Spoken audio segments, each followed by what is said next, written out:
नमस्कार। इस वीडियो में आप जानोगे कि ईश्वर और भगवान में क्या भेद या डिफरेंस है। तो पहला प्रश्न, सनातन धर्म या आम भाषा में हिंदू धर्म एक ईश्वरवादी है या बहुईश्वरवादी है, माने पॉलीथिज्म है या मोनोथिज्म। इसका उत्तर, सनातन धर्म एक ईश्वरवादी है, माने मोनोथिज्म है। हम ईश्वर को परमात्मा द अल्टीमेट सोल मानते हैं, जो ना तो किसी से प्रेम करता है ना ही किसी से बैर करता है। हमारे लिए ईश्वर वह ऊर्जा है जो इस पूरी सृष्टि को संचालित करती है तथा इसी का अंश हर जीवित प्राणी के अंदर आत्मा के रूप में उपस्थित है तथा मृत्यु के बाद वह आत्मा अन्य शरीर को धारण कर लेती है। प्रश्न 2, फिर भगवान क्या है?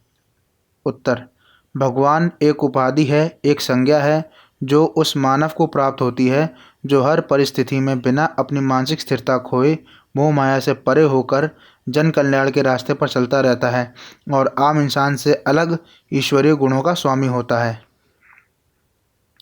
ईश्वर अनंत काल तक एक है और एक ही रहेगा। ईश्वर कोई संज्ञा ही नहीं जो कोई प्राणी प्राप्त कर सके। ईश्वर ना तो जन्मे हैं ना ही मरेंगे, परंतु भगवान प्राप्त करने योग्य एक संज्ञा है जो कि प्राणी द्वारा प्राप्त किया जा सकता है। भगवान जन्म भी लेते हैं और मृत्यु को भी प्राप्त होते हैं। भगवान के कर्म ही उन्हें भगवान की संज्ञा प्राप्त कराते हैं। यदि आप सनातन धर्म से अलग किसी और पंथ या मज़हब के हो और आप जानना चाहते हो कि ईश्वर और भगवान में क्या भेद है, तो आप यूँ समझिए, ईश्वर माने गॉड या अल्लाह,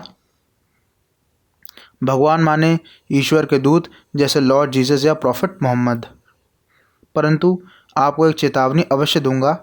अभी तक मैंने आपको जो जानकारी दी है, यदि उसे जल माने तो मैंने आपको बस चुल्लू भर जानकारी ही दी है, जिससे आपकी जानने की प्यास और बढ़ेगी।